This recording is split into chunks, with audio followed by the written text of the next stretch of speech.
Hello and welcome to another TLDR EU video. You might have heard that over the weekend the Belarusian government hijacked a plane to arrest an anti-government journalist.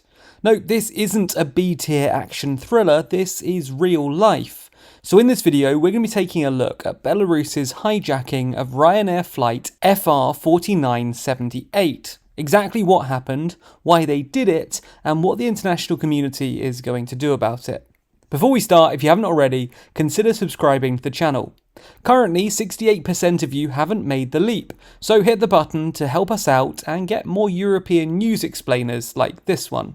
So let's get into it. On Sunday, RyanAir flight FR4978 was supposed to fly from Athens in Greece to Vilnius in Lithuania, carrying passengers including Belarusian journalist Roman Protasevich, the former editor of Nexta, an opposition media outlet in Belarus. For those of you who don't know, Belarus is currently ruled by Alexander Lukashenko and has been since 1994. Lukashenko is an authoritarian who's been described as Europe's last dictator. While Belarus claims to be a democracy, elections are widely regarded as rigged, and opposition media is aggressively censored. In fact, even insulting the president is punishable by up to 5 years in prison. Reporters Without Borders ranked Belarus 158th out of 180 countries in its 2020 Press Freedom Index. The point is that Lukashenko isn't keen on opposition journalists like Roman Protasevich, so much so that Protasevich was charged with terrorism and inciting public disorder and social hatred for covering the events of the 2020 Belarusian presidential election. The maximum sentence for this is 15 years, and the maximum sentence for terrorism is the death penalty. Belarus, by the way, is the only country in Europe that still uses the death penalty. Anyway, as flight FR4978 was flying through Belarusian airspace, just 2 minutes before it was set to enter Lithuanian airspace, it was forced to divert to the Belarusian capital of Minsk, even though it was geographically closer to Vilnius. Now, there's some disagreement over exactly what happened here. In a statement, RyanAir claimed that it was notified by Belarusian air control of a potential safety threat on board, and that's what forced them to land.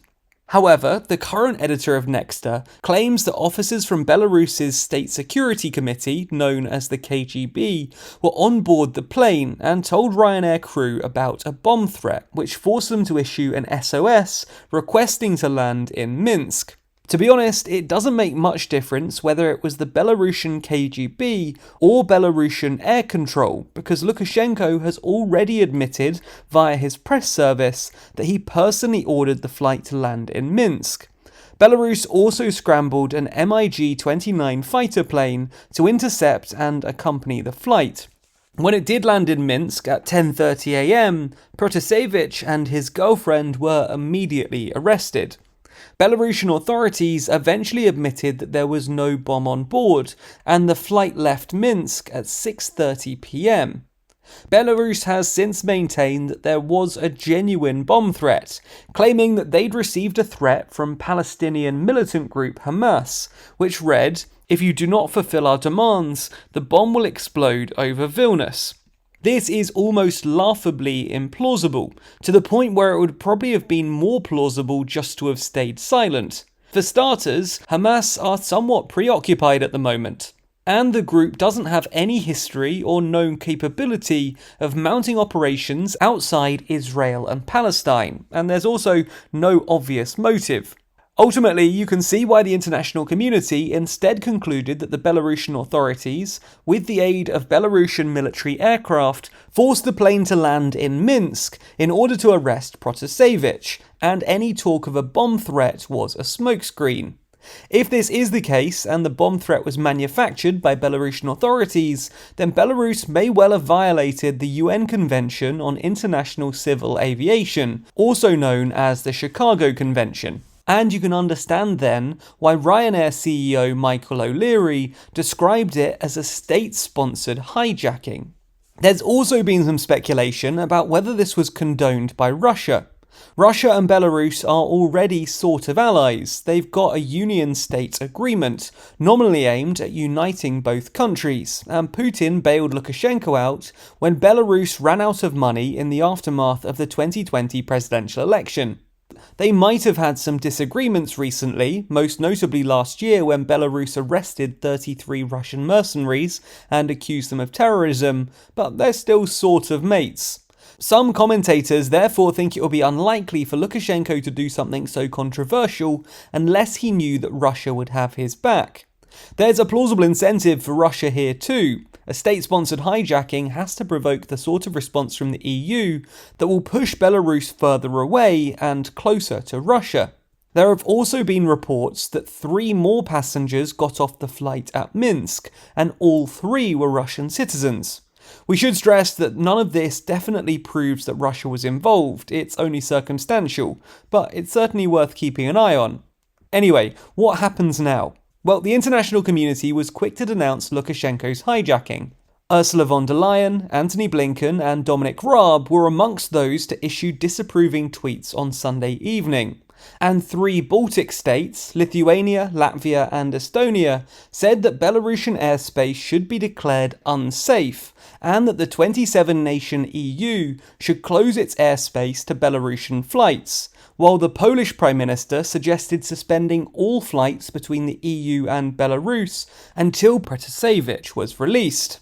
On Monday, the UK's Grant Shapps recommended that airlines avoid Belarusian airspace, and Dominic Raab announced that the Belarusian national airline had its operating licence suspended, so won't be able to land at any UK airports. The EU also held an emergency meeting on Monday evening, where they decided to impose more sanctions on Belarus. The EU has imposed sanctions on the country since 2012, most recently in response to the events of the 2020 presidential election, with a travel ban and asset freeze in place for 88 individuals, including Lukashenko, and 7 organisations. This will now be expanded, but we're not exactly sure who it will be extended to.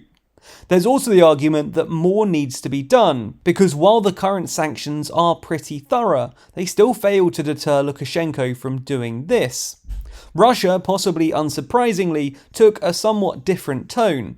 A Russian foreign ministry spokeswoman accused the West of hypocrisy, pointing out that in 2013, Austria similarly forced Bolivia's president to land in Vienna when they suspected that Edward Snowden was on board his flight. There's maybe an interesting debate to be had here about whether these 2 events are comparable, but that aside, you know what they say. 2 illegal state-sponsored plane hijackings does not make a right. One last thing though, on late Monday night, Belarus released a video of Protasevich in which he claims that he's in good health, and confessed to organising anti-government protests. It's fairly safe to say that this was filmed under coercion and provoked another grumpy response from the international community, including the UK's Boris Johnson. But what do you think the international community do? Are more sanctions sufficient, or do they need to go even further than that? Or have the Russians got a point, and we're really just a bunch of Western-centric hypocrites? Let us know your thoughts in the comments below. As always, be sure to subscribe to the channel and hit the bell icon to be notified every time we release a new video. Special thanks to our Patreon backers who make videos like this one possible. And if you too want to see your name at the end of videos, then you can back us on Patreon. The link to that is in the description.